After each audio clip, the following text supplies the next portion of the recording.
Hey friends and family, I hope y'all are doing well. Hope you're doing well this morning. Oh well, I was gonna say okay and well. Oh, time I look at this camera, I see my clothes ain't straightened out. I wanted to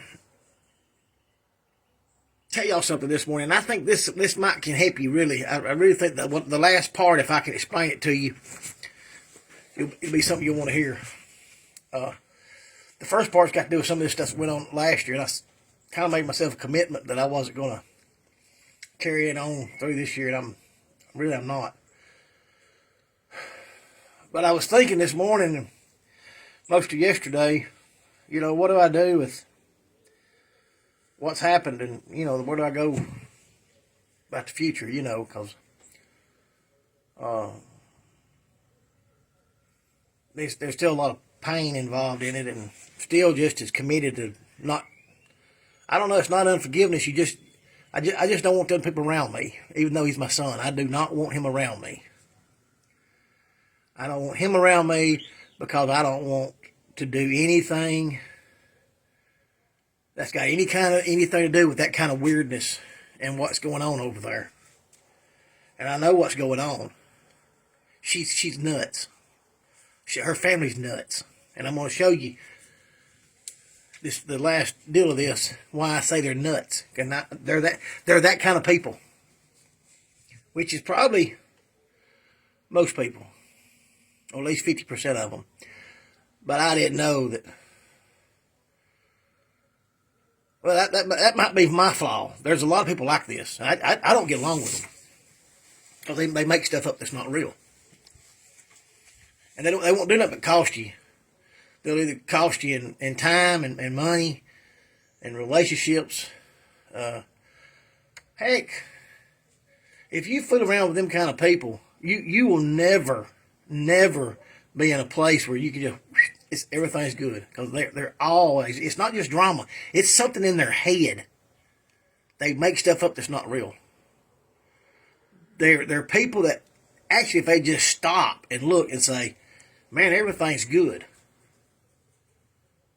I've got plenty of money, got plenty of food, got a great family, my cars are running. And that's really who they are. People that's got no problems at all, and they have to make up problems. As an example, back in 2011, we bought that vacant building over in Hueytown on the corner of Dowds Avenue and Hueytown Road. It's where my wife has her pet shop now. And it was foreclosed on. The bank had foreclosed on it. I think it was the Teachers Credit Union. I called about it. And I think they foreclosed on it back in like 2008 or 9 when that financial crisis hit. But they still had it in 2011. I called them up and talked to them about it. They said, if you'll come fill out an application, we'll sell that to you. And they told me what they'd sell it to me for. I went down there and they filled out I filled out the application, got the credit. They gave me the terms. That was a vacant building. Don't you think about that? And I bought it. And it was a problem. And then there was a couple businesses went in there. We owned it, and a couple businesses went in there. Never could get them to stick. Finally, my wife wanted to do the grooming business, and she started that here at the house after work. It's really one of the most amazing things to see what she did. It's not that it's so much grooming. It's when she did it. It was after work. She'd go pick dogs up, bring them here after working all day, and then take them back. I mean, and then she groomed them here at the house on weekends.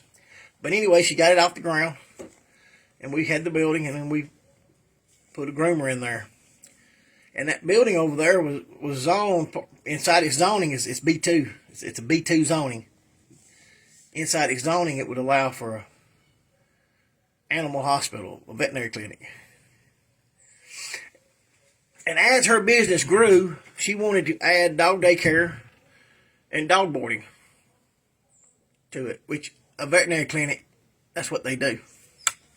You know, but we're not a veterinary clinic. We're just grooming dogs. But the activities was zoned for that building. Well, the building inspector made us go before the zoning board to board dogs. He said you had to be a vet to do that. And we went round and round about that, because I know you don't have to be a vet to do that. And I know the location was zoned for it. Well, the zoning board shut us down. I mean, it was like a 3-2 vote, or 2-3, or something like that. Well, before the zoning meeting come up, there was a lot of people that went on Facebook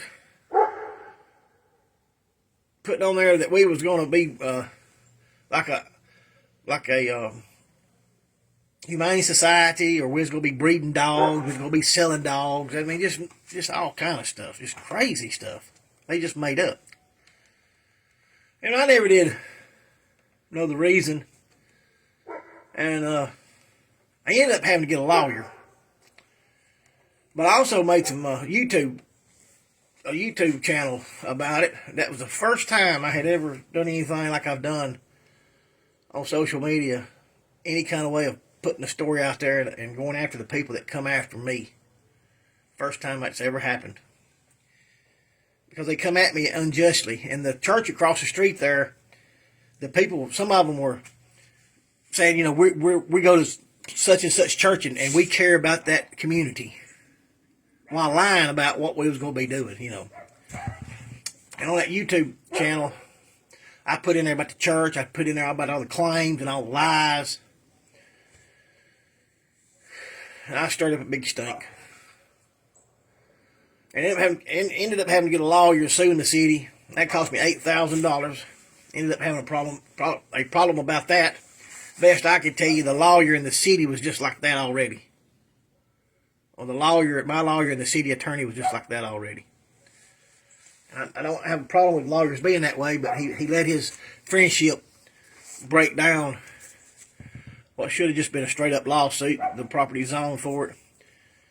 Let's get this thing took care of. And you can say, well, Rodney, you're not a lawyer. No, but I talked to other lawyers, and they told me what happened and how that thing should have been handled. So I spent $8,000, made a big scene on YouTube, and I went back before zoning without the lawyer, and I got it passed to do indoor boarding. Something we already wanted to do anyway. And then in that process, if y'all look at that building, it's not the greatest building in the world, but it's painted. We've added on. We've closed the greenhouse in. We've done a lot of work around there. And we've got other work planned to do. We've bought another location in Graysville. Those people made that crap up. It was all a lie that we was going to be selling dogs. And it cost me $8,000. It cost me a certain amount of time. It cost me a certain amount of grief. And there was an agenda behind it. I can tell you what the agenda is. And if that, or what I believe the agenda was, or was, I don't know. I don't think it is anymore. I have reason to believe that that's gone. But what it was, it is gone, because the people that were, I think, were against us, that was behind it, and they had their little imps. We refer business back and forth to each other now. Because that little business has been a benefit to the area. People make stuff up that's not true. And then they had to lie. And it's a mental illness. None of the people that said anything about me and my wife and about this baby has got any problems in the world at all. They have zero problems that I know of, unless they're dying of cancer. These people live in Virginia mines. They have nice homes. They have nice cars. They have nice clothes. They have food, plenty of food. My son's got a good paying job. They have a high income. They have nice homes, nice cars. But me and Kelly helping somebody that didn't have anything was the problem.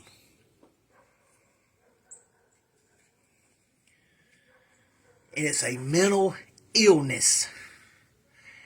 It cost my family, me and my wife. There was other people involved. This is what some of you in the family don't understand. I'm getting away from the mental illness. If you're making stuff up that ain't real, you're getting away from me. I've never been that guy to make stuff up that's not real. Unless we go on a Bigfoot hunt.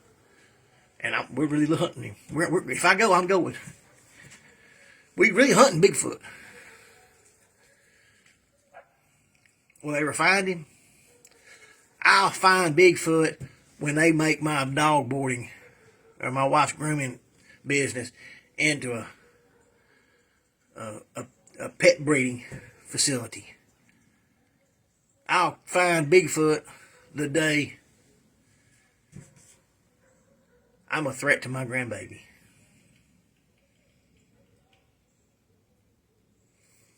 I've bought into some stuff that people pawned off on me, and then I had to get ugly to get out of it. Last thing.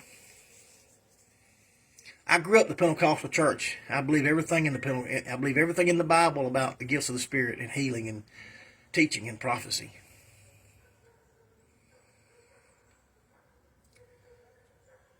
But there's nothing that goes on in the Pentecostal church today. I should say nothing. There's a lot of what goes on in the Pentecostal church today does not line up with what happened in the New Testament. It's the book of Acts. Nor in any of the evangelical churches. I'm not against them, when they do what they're supposed to do. They just make stuff up.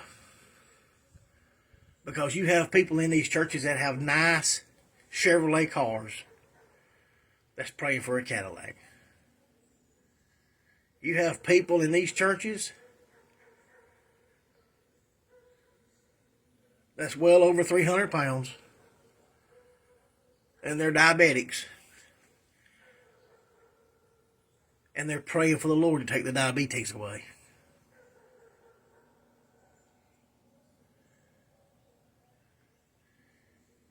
And they don't have any real problems. The person with the Chevrolet car doesn't have a problem.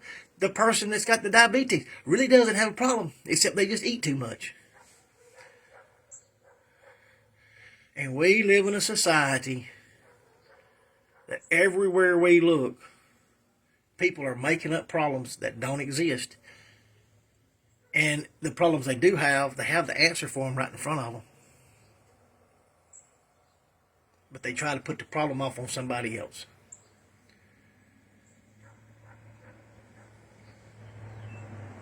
That's the heartbreak about this situation in my family. Cody's problem is at his house. And he'll live with that. And she will never, never be back around me because she makes up stuff in her head that's not true. And Cody does too. I'm done with that. No more. I don't care if I don't deal with but just a handful of people the rest of my life. You make up stuff in your head and you try to push it off on me, I'm done.